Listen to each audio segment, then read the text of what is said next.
Okay, this homework check is for the 4th grade group that is in the 2nd quarter, and this is the Thursday homework check. We're going to do compare, and you're supposed to immediately think of greater than, less than, or equal to.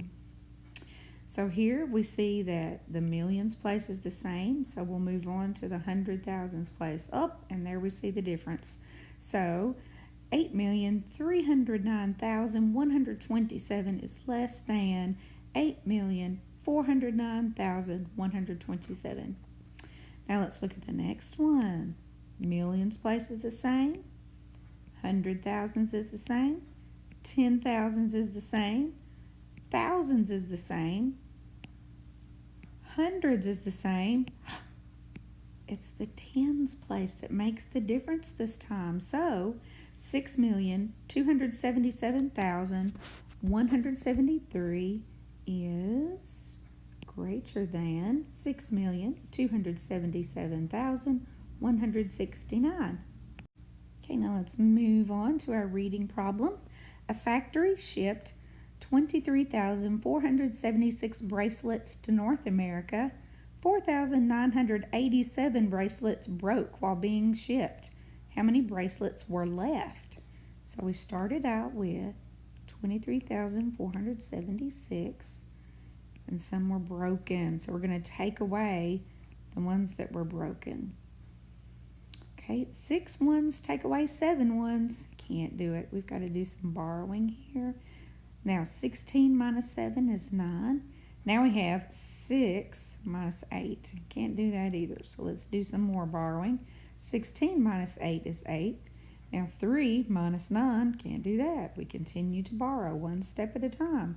13 minus 9 is 4. Now we have 2 minus 4. We borrow. 12 minus 4 is 8. Bring your 1 down. 18,489 bracelets were left. So that's what we're going to put. Bracelets left. All right. On our multiplication problems that have more than one step, we've been doing partial product as our strategy. So we're going to break this 34 down into 30 and 4. And we're going to have 2 problems.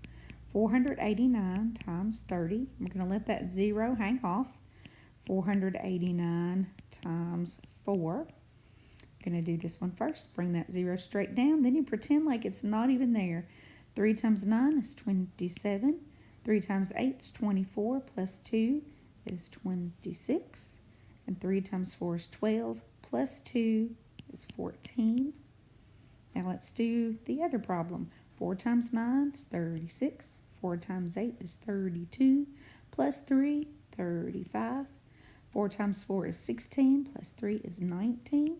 Now we're ready to take our partial products and add them to get our final answer. 6 and 0 is 6. 7 and 5 is 12. I imagine the 1 with the 9, so it's 10 plus 6 is 16. 4 and 1 is 6. And bring down your 1. So our final answer here is 16,626. Betsy is collecting coins. She has, 25 quarters and 3 times as many nickels than quarters and 2 times as many pennies as she has nickels. How many coins does Betsy have? So let's kind of make some notes first. I'll put Q for quarters, and we know she has 25 of those. Now for nickels, we know it's 3 times as many as she has quarters, so it's going to be 3 times 25. And our pennies, she has 2 times as many pennies as she has nickels. So watch this. We're going to do 2 times and then do 3 times 25 because she has 2 times as many pennies as she has nickels. So now we're going to put this all together. We're going to add all 3 of these things. We need to add the quarters, the nickels, and the pennies. So now we're going to add up all 3 of these parts. 25, that's for our quarters, plus, now I have to do this part together for the nickels. 3 times 25 plus what I have for the pennies, and that's going to be, I'm going to put this in what's called brackets because this part has to go together too.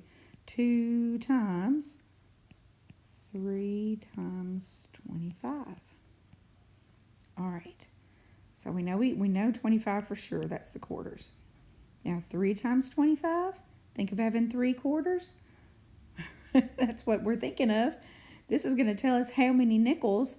3 times 25 is 75. Plus, now we have to figure out, oops, this big part here. And within this big part with the brackets, those are the square looking things, we have to do this part first. 75, 3 times 25 is 75. And bring down our 2 times. So 2 times 75, think, 75 is 3 quarters. So if you had double that, because that's what times 2 means, you'd have 6 quarters. And 4 quarters is $1, plus 2 more is $1.50. So I'm just using this as an example. I know it's 150. Now here's the part we have to do next. Okay, we can do the 25 and the 75 in our heads, can't we? As 100, bring down your plus, bring down your 150. Now we've got an easy one. 100 plus 150 is 250. But I wonder what we need to use as our label. How many, there it is, coins. And if we individually wanted to know, well, how many nickels does she have? She has 75. And how many pennies did she have? That part ended up to be 150. So then when we added, I'm going to change colors here so you can see better. When we added the 25, the 75, and the 150, we got how many coins she had all together. Okay, next one, find the least common multiple of 3 and 5. Now remember, when you do multiples, you count by that number. So let's start with 3. This is the list for 3. This will be the list for 5. And we'll just keep going. We usually do about 5 or as far as we need to go. So the first one we'll do by 3s. 3, 6, 9, 12, 15. Okay, we'll stop right there for now. Now let's do the 5s. 5, 10, 15. I can stop. Look, both did not have 5. Both did not have 10. But when I look 15, there's a 15 up here. So they had that in common. And it's the smallest or the least. So the least common multiple, also called LCM, of 3 and 5 equals 15. Right, finding an equivalent fraction. We've been learning all kinds of tricks to do this. And our simplest trick is doubling both the numerator and the denominator.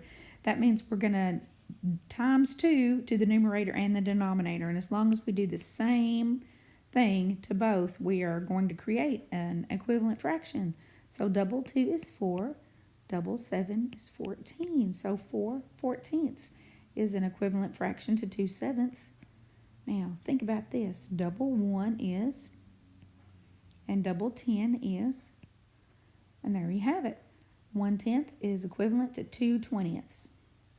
Now decompose the fraction. Let's break it apart. We've got 3/4. The simplest way is to do 1/4 plus 1/4 plus 1/4.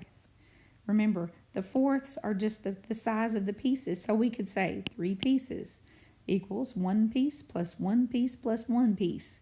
Another way you could do it is to say, okay, 2/4 plus 1/4 equals 3/4. And you'll start noticing that your denominator stays the same, and what you do is the problem on top. 2 plus 1 equals 3. Now, rewrite the improper fraction as mixed number. These are improper because their numerators are larger than the denominators. That means we really do have a whole and some left over. So, to have fourths, like if you had a circle divided into fourths, to have the whole thing, you would have to have all 4 pieces. You would have to have 4/4. That equals 1. So if we pull 4/4 out of the 5/4 and put the 1 here, how many fourths will we have left over? We'll just have 1/4 left over. This really means 5 divided by 4. So you can make groups of 4. You can pull one group out and there'll be one left over. Okay? Now let's do 8/5. So 1 would be 5/5, right? That'll give us 1 whole. Now think, if we take 5/5 away here, how many fifths will be left over? It would look like this. Let me do it over here to the side. 8/5 minus the 5/5, because that's the 1, equals. Remember, denominator stays the same, and you do what's on the top. 8 minus 5. Yes, we would have 3/5 left over. So putting the 1 there is like saying 5/5 and 3/5. And yes, that is the same as 8/5. All right, find the sum on the model. So on the top one, we will do color in 4/5, just like it says. On the bottom one, we'll color in 2/5. And now we have to add those together. So what really happens, and you can see how many pieces do we have colored in now? We have 6 colored in, and they're all fifths. So watch, 4 plus 2 equals 6. The size of the pieces are fifths. But this is an improper fraction. So what we have to do, this is what really happens with an improper fraction. I'm going to move one of these colored in boxes up to the top instead. Now I still have 1, 2, 3, 4, 5, 6 fifths. But now it's clear to see that I have 1 whole and I have 1/5 left over. How cool is that? And that's it for today.